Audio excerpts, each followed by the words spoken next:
Good morning, traders. This is Shane Scott, the moderator of Newsware's Trade Talk. At Trade Talk, we're providing you with the most up-to-the-minute news on the market, along with the facts, themes, and short-term trading ideas for the day ahead. Joining me today is our trading anchor, Bill Olson, who brings over 30 years of institutional trading knowledge to our program. We're going to get things started with our markets update. U.S. futures are trading higher this morning with S&P futures up 0.09%, Dow futures up 0.03%, and Nasdaq futures up 0.35%. Markets are moving higher this morning as heavyweight banking companies continue to roll out earnings reports. Meanwhile, investors are still evaluating a surprise U.S. inflation jump that stirred the debate on how long the Federal Reserve will maintain ultra-loose policy. Contracts on the Nasdaq 100 are looking up this morning after U.S. tech giant Apple was said to have prepped suppliers for a boost in next-generation iPhone sales. On top of the releases that showed the highest inflation since 2008, earnings reports from major banks like JP Morgan and Goldman Sachs were mixed. The June U.S. inflation release topped all forecasts and pointed to higher costs associated with post-pandemic reopenings. Fed officials said that they expect such pressures to be transitory, but a lot of negative sentiment has surrounded the update, such as an expectation of risk over more durable increases that could force a quicker than expected reduction in stimulus. Elsewhere in markets, the U.S. Treasury yield retreated to about 1.4%. The dollar has lost its gains from yesterday's surge, and oil has edged lower after touching its highest in more than 2.5 years on signs of a rapidly tightening global market. Bill, what are you seeing as far as market updates? Shane, I've been watching the S&Ps all morning. They've been, they were slightly lower earlier, then they turned around, and now you're, seeing them up, and we should be having a positive opening today. Hey, the key catalysts are there. They're the earnings reports and the upcoming commentary from Fed Chairman Jerome Powell. Powell's going to be speaking in front of Congress today at noon. He's likely going to be unfazed by the strong June CPI report that showed higher inflation. He's going to say that it's temporary. And it's possibly that he may say something about the tapering aspect that's on the table, with comments that it could happen by the end of the year, may happen at the end of the year, but not commit. I saw this nice revenue guidance that came in from American Airlines, which is positive this morning. And oil. Oil's trading at just a fraction lower, but apparently OPEC has reached a compromise with the United Arab Emirates, and they're agreeing to lift the amount of oil that the cartel members can pump as part of a wider agreement with the Russia producers. So, that deadlock over oil is now lifted. It looks like we will have the supply that's needed, so that's a big positive. I look over in Europe, for the most part, the indexes are lower. But I do believe here in the U.S., we're going to have a positive day. Let's go ahead and jump into earnings to watch. Bill, why don't you tell us about BlackRock? It looked like they did pretty well, but still dropped under $900 on their share price this morning. What's been going on with them? Well, yeah, BlackRock's down, about 2.5%. It was down yesterday as well. And they delivered a beat. They delivered a beat by 67 cents, and it was on higher revenue. But the expectations were a little bit higher than what they came in. It wasn't a huge beat. It was a nice beat. I think people were expecting a $5 beat, similar to what Goldman Sachs had. I look over at Bank of America. They beat by 26 cents, but their revenue was off, which is why you're seeing the stock down 1.76% this morning. You look at Delta. Delta, while they still lost money, it was still a 33-cent beat, which is positive. You look at shares of Delta this morning, and they're up a little over 2%.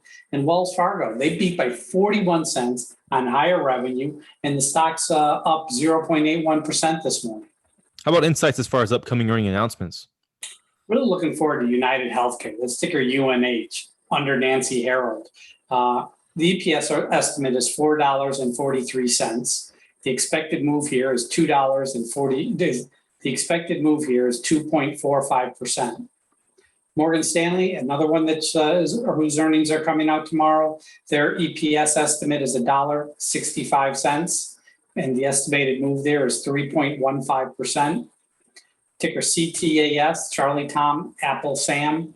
EPS estimate is $2.29. Expected move there is a little over 4%, 4.06%. Taiwan Semiconductor, that's TSM, Tom, Sam, Michael. Earnings estimates are for 92 cents. Expected move there is 3.49%. Alcoa, that's ticker AA. They're releasing tomorrow afternoon. Their EPS estimate is $1.33. and the expected move there is 6.34%. Moving into economic reports, looks like there's a lot of things that could help move the market from here. Bill, tell us what we're seeing for reports today. Yeah, economic reports are always a driver for the markets. We're looking at the producer price index that's going to be released this morning at 8:30. This is the PPI final demand. We also have at 10 a.m. the Atlanta Fed business inflation expectations. Not normally a major report, but I think it's one that people will be paying attention to after yesterday's inflation numbers. At 10:30, we have the EIA oil stockpiles report. There's been a draw again and again for these stockpiles. I expect another one today. And, when you see a draw, that's very bullish for oil prices. In terms of Fed speak today, obviously we have Fed Chairman Jerome Powell. He's going to be talking in front of Congress. That's happening at noon today. Also, at 1:30 p.m. Eastern Time, Minneapolis Fed Bank President Neil Kashkari will be giving a speech. Moving into our morning's critical insights, starting things off with one on Apple, ticker AAPL. We spoke a little bit about them already, but to further that, Apple has asked suppliers to build as many as 90 million next generation iPhones this year, which is a sharp increase from its 2020 shipments, up 20%, according to sources connected to the matter. Apple maintained a consistent level in recent years of roughly 75 million units for the initial run, and the upgraded forecast would suggest the company anticipates its first iPhone launch since the rollout of COVID-19 vaccines will unlock additional demand. Along with this 20% uptick in production by Apple, suppliers are trading higher as well in pre-open.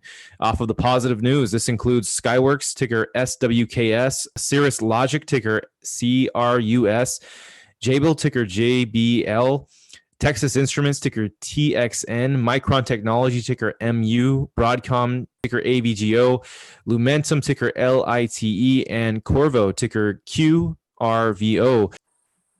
Plug Power, ticker PLUG, and Apex Clean Energy have partnered on a hydrogen power purchase agreement, including a wind power purchase and development of green hydrogen production facility.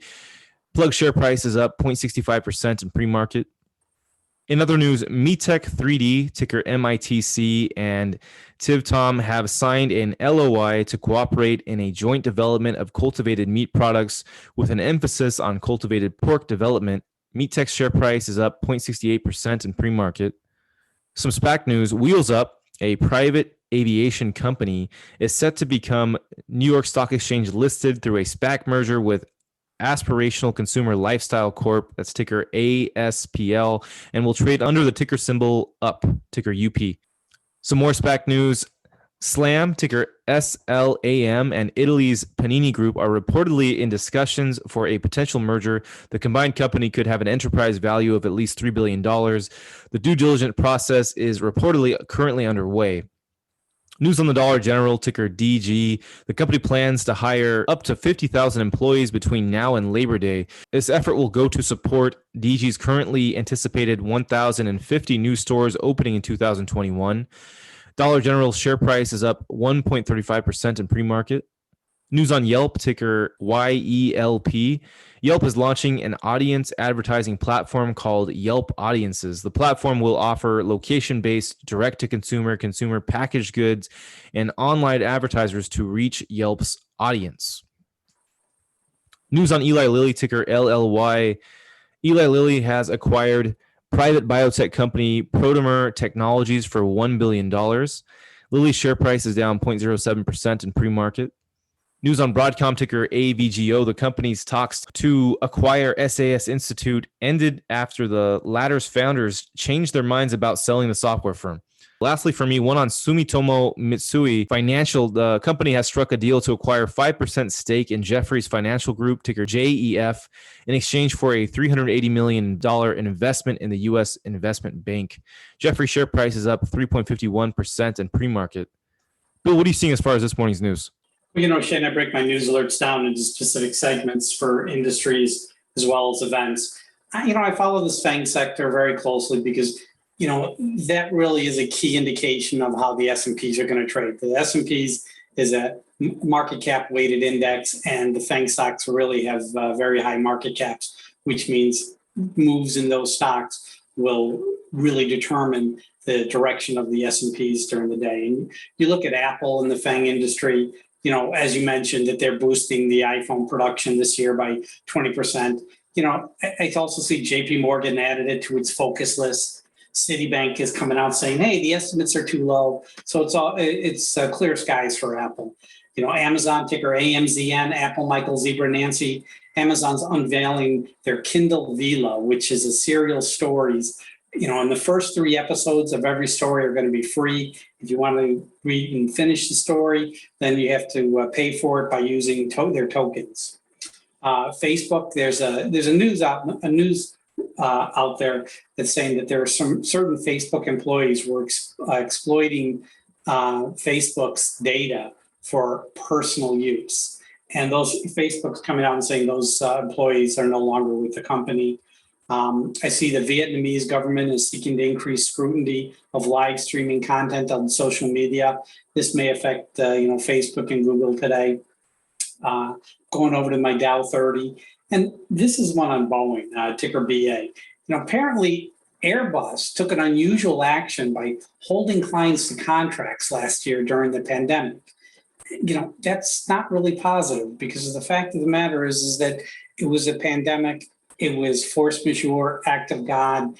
They don't have to be held for those types of agreement. But by holding it, Airbus might have gotten a little revenue from planes, but they probably lost some goodwill with their customers.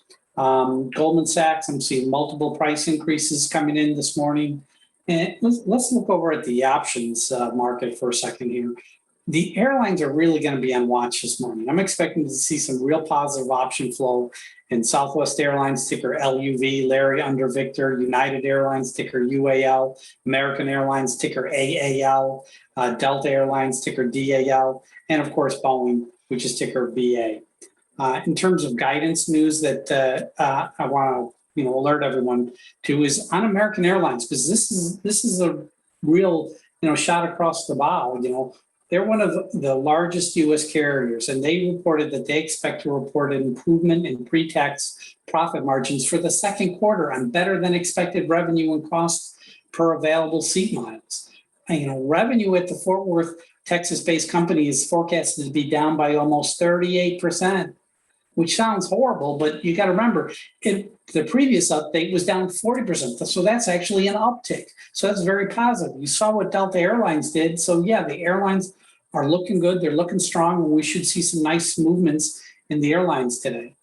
In terms of events that are going on, Chewy, ticker CHWY, Charlie Harold, William Yellow. At 10 a.m. this morning, they're having their shareholders meeting. And Fubo TV, that's ticker FOBO, they're having their annual shareholders meeting at noon today, Eastern time. Let's talk about our Trade Talk picks for today. I'm picking Yelp, ticker YELP. This is off of the news we just spoke about earlier. The company's launching an audience advertising platform, and that could be really positive for them. So that's one I'm hoping to see. I have some positivity for them today as they made this announcement. What's your pick looking like, Bill? I'm going to go with Boeing, ticker BA. I think that the news on Airbus is really negative. I think yesterday's news report about there being some minor delays is not significant enough to warrant a big drop in the stock price. So my pick today is Boeing. I look at Taiwan Semiconductor. The earnings are coming out. I'm positive. I really expect that they're going to have a good, strong move. But the stock's up big already this morning. So I'm sticking with Boeing. I think that's a good, solid call today. Ticker BA. Well, let's talk hot off the press. So this is the news that's hitting the tape as we speak. That's going to be moving the stocks today. Let's get into it. Bill, which are the headlines we should be letting traders know about? Let's look at XPER, X-Ray Paul Edward Richard. TiVo announced a long-term renewal of patent licenses with Fox Corp. FactSet, ticker FDS, has acquired BTU Analytics. Marriott, Marriott Hotels, said that occupancy in China is back to pre-pandemic levels. They also came out and they said that they had a smashing 4th of July. It's ticker MAR. Here's one on Pfizer, ticker PFE, Paul Frank Edward. Pfizer to provide Vietnam with additional 20 million COVID vaccine doses. Quick stock watch for everybody. Infosys, ticker INFY. The company's share price is up over 3% in pre-market today following first quarter results. Here's one on Microsoft and Teladoc. Teladoc and Microsoft are collaborating to create a unified practice experience. Now, shares of TDOC have been really under pressure due to Amazon's dipping their foot into the healthcare sector, but teaming up with Microsoft is a good rebound for Teladoc TDOC. More news on Boeing, ticker BA. Boeing and Sky NRG are partnering to scale sustainable aviation fuels globally. There's a press release on Verizon, ticker VZ. Verizon remains unmatched for overall network performance and reliability. EQT Infrastructure has acquired Covanta, ticker CVA, for $20.25 per share. Cummins, that's ticker CMI, Charlie Michael India. Cummins was named a catalyst called Sell Idea at Deutsche Bank this morning. Oshkosh, ticker OSK, Oscar Sam Kilo, was named a catalyst called Buy Idea at Deutsche Bank this morning. Here's one on Alibaba, ticker BABA. Alibaba and Tencent are considering opening their ecosystems to one another. That's a kind of a rumored headline that just came in not too long ago. L Brands, ticker LB, they raised guidance with increased conviction, according to UBS. Looks like analysts are looking positively at Nike, ticker NKE, as it heads into a strong holiday season bridged by strengthened consumer balance sheet. So it looks like some analysts are raising the buy rating on Nike up to a $200 price target. News on Citigroup. Looks like their profit jumped up to $6.2 billion, according to their quarter earnings reports. Anything else interesting for you, Bill? No, that's all I'm seeing. Same here, so that'll do it for what's hot the press. Traders, keep in mind you can receive the same breaking stories we do simply by subscribing at newsware.com. Check us out for a free trial today. Moving into our scoreboard, talking about how our picks did from Tuesday. I had BlackRock, ticker BLK, which opened at $918. And from there, sadly, just had a downward day all the way to the close at $908.07. You look at it today, and even though earnings were positive, it's still moving downward. How'd yours end up doing, Bill? I did Alcoa yesterday. That's ticker AA, raw materials and earnings play. Made sense during the inflation number coming out. Made sense because it's a couple days before earnings. But the stock didn't hold up. It opened up at 37.15 and closed at 35.62. I still think the earnings are going to be positive when they come out tomorrow after the close. Seen some gains in the stock this morning, but it didn't perform well yesterday during the day. Alcoa, ticker AA. Well, that's going to do it for us here at Trade Talk with Traders. You know what to do. Let's get out there. Let's make some green.